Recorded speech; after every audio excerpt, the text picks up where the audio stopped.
Hi guys, this is Preeti and you are watching Easy Way to Learn with Preeti. Welcome back to all of you in your favorite channel Easy Way to Learn with Preeti. तो guys आज हम लेकर आए हैं phrasal verb. Phrasal verb होती क्या है? English grammar में जो है phrasal verb is very important group of words, यानी ये सब ने जो है सेंटेंस की डेफिनेशन सबको पता है। What is a sentence? A group of words that create a complete sense, यानी जिससे जो है एक कंप्लीट सेंस क्लियरली सबके सामने आते हैं, that is a sentence. But phrasal क्या होता है? Phrasal is also a group of words that doesn't have complete sense. अब फ्रेजल वर्ब का इम्पोर्टेंस क्या है हमारे इंग्लिश में? फर्स्टली तो आपका जो डाउट है कि इंग्लिश ग्रामर के लिए या इंग्लिश ग्रामर के बगैर आप जो है इंग्लिश स्पीकिंग नहीं कर सकते, दैट इज़ अ मिथ। वो टोटली रॉन्ग है। आप अगर इंग्लिश अच्छे से कम्युनिकेट करना चाहते हैं तो उसके लिए आपको शॉर्ट सेंटेंसेस से स्टार्टिंग करनी पड़ती है, और फ्रेजल भी एक शॉर्ट सेंटेंसेस को ही बोलते हैं। यानी शॉर्ट सेंटेंसेस को आप लर्न कीजिए, कम्युनिकेट कीजिए, कोशिश कीजिए कि अपने day to day communication skill में आप उनको इम्प्रूव करें, उसको लेकर आइए, उसको अडॉप्ट कीजिए, उसको बोलिए। किसी भी तरीके से जो है शॉर्ट सेंटेंसेस से आप स्टार्ट करेंगे तो definitely you will be a good speaker one day. आज जो है फ्रेजल वर्ब के बारे में हम डिटेल से जो है कंप्लीट करेंगे इस टॉपिक को। तो without delay the time and without wasting we should start the topic. But before start I appeal to all of you, please like, share and subscribe my channel so that you can easily get all notifications of beautiful videos made by me. So guys, let's begin the topic. ये देखिए, first of all what is phrase? Phrase होता क्या है? क्या होता है phrase?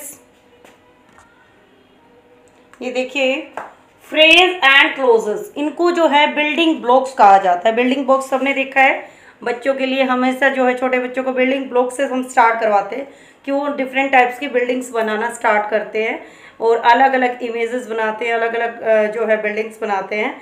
Same as in English जो हमारा फ्रेजेस हैं और क्लोजेस, इनको बिल्डिंग ब्लॉक्स कहा जाता है। जैसे एक बिल्डिंग बनाने के लिए, एक होम बनाने के लिए, एक हाउस बनाने के लिए ब्रिक्स, कंक्रीट और स्टील, इस तरीके की so many different types of things की ज़रूरत होती है। सेम एज जो फ्रेजेस हैं उनको भी जो है बिल्डिंग ब्लॉक्स कहा जाता है। शॉर्ट सेंटेंसेज होते हैं वो। तो जैसे सबको पता है कि जैसे ये है हमारा ABCD, ये क्या है हमारे अल्फ़ाबेट्स। क्या है ये? अल्फ़ाबेट्स। अब इन्हीं अल्फ़ाबेट्स से जो है हमारे वर्ड्स बनते हैं। जैसे ABCD, ये इस तरीके के हमारे 26 अल्फ़ाबेट्स होते हैं। अब उन्हीं में से हम बनाते हैं जैसे ACT। It is not a word, ये तो कोई वर्ड नहीं है, ना ही कोई सेंस बन रही है इसकी। लेकिन अगर हम इसको इस तरीके से लिखें CAT, कैट, तो ये क्या बन जाएगा? हमारा एक वर्ड बन जाता है जिसका एक प्रॉपर मीनिंग है। एक वर्ड बन जाता है, और वर्ड से ही हम क्या बनाते हैं? वर्ड्स के पेयर से हम बनाते हैं ग्रुप ऑफ वर्ड्स। तो ग्रुप ऑफ वर्ड्स जो है जिनकी मीनिंग तो है बट प्रॉपर मीनिंग नहीं है, कंप्लीट सेंस के साथ मीनिंग प्रेजेंट नहीं करते हैं, तो उनको क्या बोलते हैं? फ्रेजेस। देखिए, phrase is a group of words, phrase is a group of words which has no combination of subject and verb. ये मैंने अपनी पिछली वीडियोस में आपको क्लियरली बताया है कि एक सेंटेंस जो है वो किस तरीके के कॉम्बो से बनता है, सब्जेक्ट प्लस वर्ब। एक स्ट्रक्चर क्या होता है हमारा? स्ट्रक्चर ऑफ अ सेंटेंस क्या होता है? Subject plus verb. तो ये जब कॉम्बो जहां पर आपको नहीं मिलेगा, दैट इज फ्रेज। कि वो ग्रुप ऑफ वर्ड्स तो है बट प्रॉपर सेंस नहीं दे रहा है, तो वो क्या है? हमारा फ्रेज है। देखिए, phrase is a group of words which has no combination of subject and verb and which gives no complete sense is called phrase. Clear? Phrase होता क्या है, समझ आ गया सबको? ग्रुप ऑफ वर्ड्स होता है, नो सब्जेक्ट वर्ब कॉम्बिनेशन, कोई subject verb combination नहीं मिलता उसमें। सब्जेक्ट वर्ब कॉम्बिनेशन होगा ऑटोमेटिकली उसकी प्रॉपर सेंस मिलेगी और वो सेंटेंस बन जाएगा। नो मीनिंग यूज्ड अलोन, उसका अकेले का कोई मीनिंग नहीं होता। If used in a sentence has a unique meaning, अगर उसको एक सेंटेंस में हम यूज करते हैं then that have unique meaning. देखिए, कुछ सेंटेंस मैंने राइट किए हैं। I built a beautiful home, I built a beautiful home. तो आप ब्यूटीफुल होम क्या है यहाँ पर, अगर हम आई बिल्ट का तो मीनिंग निकल रहा है, आई सब्जेक्ट है, बिल्ट वर्ब है, तो इसको अगर हम अलग कर दें, a beautiful home, it's a phrase, it's a phrase. तो आ ब्यूटीफुल होम क्या है, फ्रेज है, इसका कोई प्रॉपर मीनिंग नहीं निकल रहा है। मोहित एट्स मैंगोज, ये तो एक प्रॉपर सेंटेंस है, मोहित एट्स मैंगोज, मैंगोज को देख के वैसे ही सबके मुंह में पानी आ जाता है, Mohit eats mangoes, yes, in summers everybody like mangoes. तो मैंगो जो है मोहित को पसंद है, तो ये तो सेंटेंस हो गया। अब देखिए इसको इस तरीके से भी लिखा जा सकता है, my friend Mohit is eating sweet mangoes. अब माई फ्रेंड मोहित, इसको अगर हम अलग कर दें, इज ईटिंग को अलग कर दें, स्वीट मैंगोज को अलग कर दें, तो ये क्या बन जाएगा, ये यहाँ पर 3 फ्रेजेस निकल गई हैं। देखिए माई फ्रेंड मोहित, यहाँ पर 2 सब्जेक्ट है, more than 1 subject, okay. Is eating, 2 verbs आ रहे हैं, helping verb, main verb. Sweet mangoes, तो ये क्या है हमारा, ये हमारी 3 जो है फ्रेजेस निकल कर आ रही हैं। क्या निकल कर आ रही हैं, फ्रेजेस। तो फ्रेजेस में ये सबको क्लियर होना चाहिए, फ्रेजेस और क्लोजेस। फ्रेजेस होती क्या हैं, ग्रुप ऑफ वर्ड्स, ये क्लियर हो गया, group of words without a subject and predicate, जिसमें सब्जेक्ट और वर्ब कॉम्बिनेशन, जो मैंने बताया सब्जेक्ट वर्ब कॉम्बिनेशन वाला स्ट्रक्चर नहीं मिलेगा आपको, और used as single part of speech, clear. Made up of a group of words, phrase जो है ग्रुप ऑफ वर्ड्स होता है। Can not stand alone as a sentence, इसको कभी भी अकेला नहीं रखेंगे हम एज अ सेंटेंस, क्योंकि इसका कोई प्रॉपर मीनिंग नहीं होता है। नेक्स्ट करते हैं हम, now see the different parts of phrases. There are 5 parts of phrases. First is noun phrase, verb phrase, adverb phrase, adjective phrase और प्रेपोजिशनल फ्रेज। तो फर्स्ट करते हैं हम नाउन फ्रेज। नाउन फ्रेज क्या होता है, act like a noun in a sentence. जैसे एक नाउन की डेफिनेशन हमने की थी पार्ट ऑफ स्पीच के अंदर, तो नाउन का पूरा एक कंसेप्ट हमने एक वीडियो में क्लियर दिखाया हुआ है।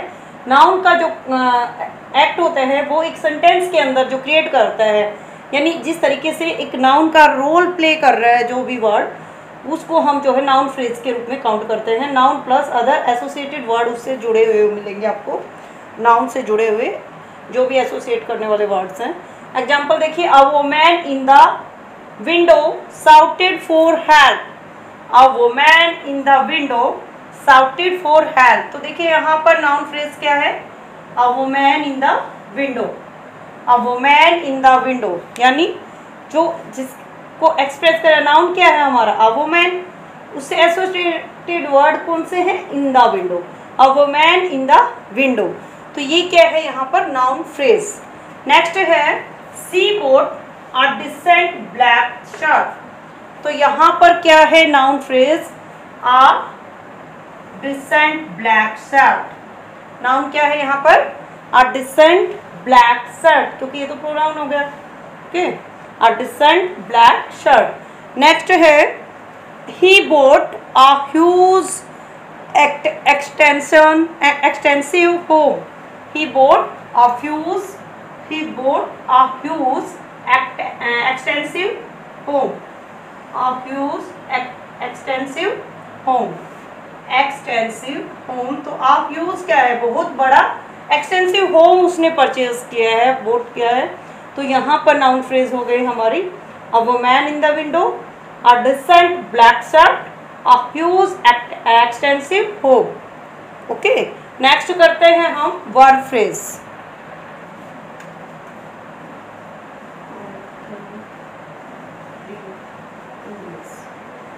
तो गाइस नेक्स्ट करते हैं हम वर्ब फ्रेज। क्या है हमारा next, verb phrase. Verb phrase होता क्या है, देखिए वर्ब फ्रेज क्या होता है, अ group of main verb, group of main verb and helping verb with in a sentence, group of main verb and helping verb with in a sentence. तो देखिए यहाँ पर he is playing football, he is playing football. तो क्या आएगा यहाँ पर? He is playing football में बताइए वर्ब फ्रेजेस क्या है? यस, कमेंट सेक्शन में फटाफट से राइट करके बताइए मुझे answer. What is main verb here? Yes, is playing, playing is main verb and is helping verb. तो मेन वर्ब और helping verb in a sentence, तो ये वर्ब फ्रेज है is playing, is playing. She has finished her work, she has finished her work. तो finished is the main verb and has helping verb, has finished. Yes, next है you should study for exam, you should study for exam. Yes, should study, helping verb या modals verb भी बोलते हैं इनको, should study. I can read English, I can read English, so can read. Yes, can read is the verb phrase here. अब करते हैं हम next adverb phrase. Yes, adverb phrase देखिए, एडवर्ब फ्रेज, एडवर्ब, एडवर्ब जो हमने पहले भी किया हुआ है, which add something in the meaning of verb. One or more words work together to give more information about an adverb. यानी एक या एक से ज़्यादा वर्ड एक साथ मिलके जो है एडवर्ब के बारे में और ज़्यादा इंफॉर्मेशन देते हैं, उनको क्या बोलते हैं? Adverb phrase. एडवर्ब फ्रेज जो है मॉडिफाई कर देते हैं वर्ब को। एडवर्ब वैसे भी कुछ ऐड करना होता है हमें वर्ब के साथ और उसका मीनिंग चेंज कर देना, दैट इज एडवर्ब। तो एडवर्ब फ्रेज क्या करता है? मॉडिफाई करता है। तो एडवर्ब क्या करता है? मॉडिफाई कर देता है वर्ब को। एडवर्ब फ्रेज उसी को बोलते हैं one or more words work together to give more information about an adverb. देखिए एग्जाम्पल से समझते हैं। They ran really fast, they ran really fast. अब यहाँ पर वर्ब क्या है? रेन। वर्ब क्या है? रेन। तो उसके बारे में और ज़्यादा क्या डिस्क्राइब किया जा रहा है? हमने क्या बताया definition? One or more words, यानी उसके बारे में एक वर्ड या एक से ज़्यादा वर्ड्स जो उसी वर्ब के बारे में और ज़्यादा इंफॉर्मेशन दे रहे हैं। इंफॉर्मेशन देने वाले वर्ड्स को ही, जो वर्ब के बारे में इंफॉर्मेशन दे रहे हैं, उन वर्ड्स को ही क्या बोलते हैं? एडवर्ब। क्या बोला जाता है? एडवर्ब। देखिए दे रेन रियली फास्ट, तो रियली फास्ट क्या है यहाँ पर? Adverb phrase. क्या है? Adverb phrase. नेक्स्ट है he drink the milk shake much quicker, he drink the milk shake much quicker. तो यहाँ पर क्या आएगा एडवर्ब फ्रेज हमारा? Much quicker. Yes, much quicker. Next है he drive a car in a very high speed, he drive a car, उसने car को drive किया इन a very high speed. Yes, in a very high speed, in a very high speed. He drive a car in a very high speed. They ran really fast, कि वो जो है real में बहुत ज़्यादा fast दौड़े। तो ये क्या है? यहाँ पर वर्ब के बारे में डिस्क्राइब कर रहे हैं ना, वर्ब को और ज़्यादा बढ़ा चढ़ा के बताया गया है, उसके बारे में इंफॉर्मेशन दी है, वो क्या कर रही है, किस तरीके से कर रही है। तो वो क्या है? वे दौड़े। कैसे दौड़े? Really fast. तो really fast is adverb phrase है। He drink the milk shake, उसने मिल्क शेक पिया मच क्विकर, बहुत जल्दी से, बहुत जल्दी से। तो much quicker is the adverb phrase है। He drive a car in a very high speed, तो उसने बहुत हाई स्पीड से कार को ड्राइव किया। तो ये हमारा एडवर्ब फ्रेज, सॉरी। नेक्स्ट है एडजेक्टिव। देखिए एडजेक्टिव फ्रेज को करते हैं next. Adjective phrase, adjective phrase क्या होता है? One or more words, one or more words work together, यानी एक और एक से ज़्यादा शब्द जब एक साथ काम करते हैं, टू गिव मोर इंफॉर्मेशन, ये भी इंफॉर्मेशन दे रहे हैं किसके बारे में? अबाउट एन एडजेक्टिव, एक एडजेक्टिव के बारे में। और एडजेक्टिव सबको पता है, एडजेक्टिव क्या होता है? The word that describe noun और प्रोनाउन, जो नाउन और प्रोनाउन की क्वालिटी बताता है। ओके, डिस्क्राइबिंग वर्ड्स जिसको बोलते हैं एडजेक्टिव होता है, डिस्क्राइबिंग वर्ड। एडजेक्टिव के बारे में भी हमने वीडियो बनाई हुई है पहले से। तो जो नाउन और प्रोनाउन की क्वालिटी बताता है, और एक या एक से ज़्यादा वर्ड जो एक साथ काम कर रहे हैं, ज़्यादा से ज़्यादा इंफॉर्मेशन देने के लिए एडजेक्टिव के बारे में। देखिए adjective phrase modified noun, adjective phrase जो है वो नाउन को मॉडिफाई करता है, यानी नाउन को चेंज कर देता है, नाउन के मीनिंग को ही। I am very happy, I am very happy with his work, I am very happy with his work, मैं उसके काम के साथ बड़ा खुश हूँ। यस, हैप्पी यहाँ पर हो गई एडजेक्टिव है, तो यहाँ एडजेक्टिव के बारे में ज़्यादा इंफॉर्मेशन देने वाला वर्ड क्या है? Very happy. Yes, adjective phrase very happy, very happy is adjective phrase here। Next example है the cost of the car is way too high, cost of the car, car की जो cost है is way too high, तो high जो है वो तो adjective हो गया, उसके बारे में डिस्क्राइबिंग वर्ड और मोर इंफॉर्मेशन गिविंग वर्ड्स है way too high. Okay, next है he give me a cup full of tea, he give me a cup, उसने मुझे एक कप दिया फुल ऑफ टी, कैसा कप दिया? Full of tea. Yes, full of tea, he give me a cup full of tea। तो these are the adjective phrase। तो adjective phrase clear है। Next करते हैं और लास्ट टॉपिक है हमारा एक पार्ट, फ्रेजेस पार्ट है prepositional phrase। यस, लास्ट है हमारा prepositional phrase। prepositional phrase, prepositional phrase क्या होता है? one or more words work together to give more information about preposition। Preposition के बारे में ज़्यादा से ज़्यादा इंफॉर्मेशन देने वाले एक या एक से ज़्यादा वर्ड्स जो एक साथ आते हैं, एक साथ काम करते हैं, तो उनको प्रेपोजिशनल फ्रेज बोला जाता है। ये क्या देते हैं? Inform about time, location, position और कंडीशन। किस चीज़ की इंफॉर्मेशन देते हैं ये? टाइम, कौन से टाइम पे क्या हुआ है, लोकेशन कहाँ पर हुआ है, पोजीशन किसके साथ हुआ है, क्या हुआ है, किसका हुआ है, कंडीशन किस कंडीशन में हुआ है। एग्जाम्पल देखते हैं, he is jumping on the roof, he is jumping on the roof, तो रूफ, तो यहां पर क्या है? यहां पर उसकी लोकेशन बताई है, कहां पर जंप कर रही है, on the roof। he or she, you can say, she always speaks in loud voice, she always speaks in loud voice। तो यहाँ पर देखिए preposition क्या है? on, यहाँ पर in, इससे क्या पता चल रहा है हमें? उसका लोकेशन पता चल रहा है, टाइम ड्यूरेशन पता चल रहा है, तो यहाँ पर उससे रिलेटेड वर्ड कौन से आ जाएंगे प्रेपोजिशन से इंफॉर्मेशन देने वाले?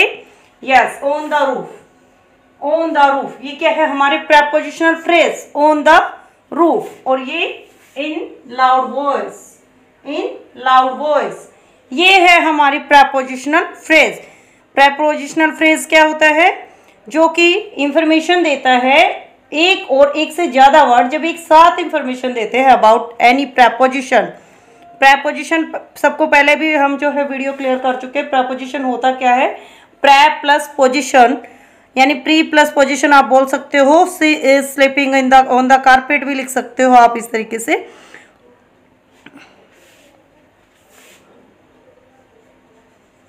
दे looked on the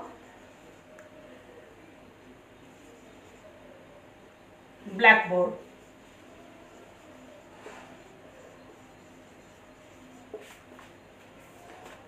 yes, looked at, sorry, they looked at the blackboard। तो looked at क्या है यहाँ पर? looked at prepositional phrase है। jumping on, यहाँ पर on the roof हो गया, इससे रिलेटेड वर्ड दे जो उसके बारे में इंफॉर्मेशन दे रहे हैं। तो लुक्ड एट तो हमारा फ्रेज हो गया, और एट द ब्लैक बोर्ड क्या है? हमारी उसकी लोकेशन बता रहा है, कहाँ देख रहे हैं। तो प्रेपोजिशनल फ्रेज जो है लास्ट पार्ट था हमारे फ्रेजेस का, based on part of speech. तो गाइज आज हमने सीखा है फ्रेजेस और उनके डिफरेंट टाइप्स की कुछ एग्जाम्पल्स जो है हमने लर्न किए हैं। What is phrases and different type of phrases के यूजेस हमने लर्न किए हैं। मिलते हैं नेक्स्ट वीडियो में एक नए टॉपिक के साथ। तब तक के लिए अपना ख्याल रखिए, खुश रहिए। और लास्ट में फिर से आप सबसे एक ही अपील है, please like share and subscribe my channel.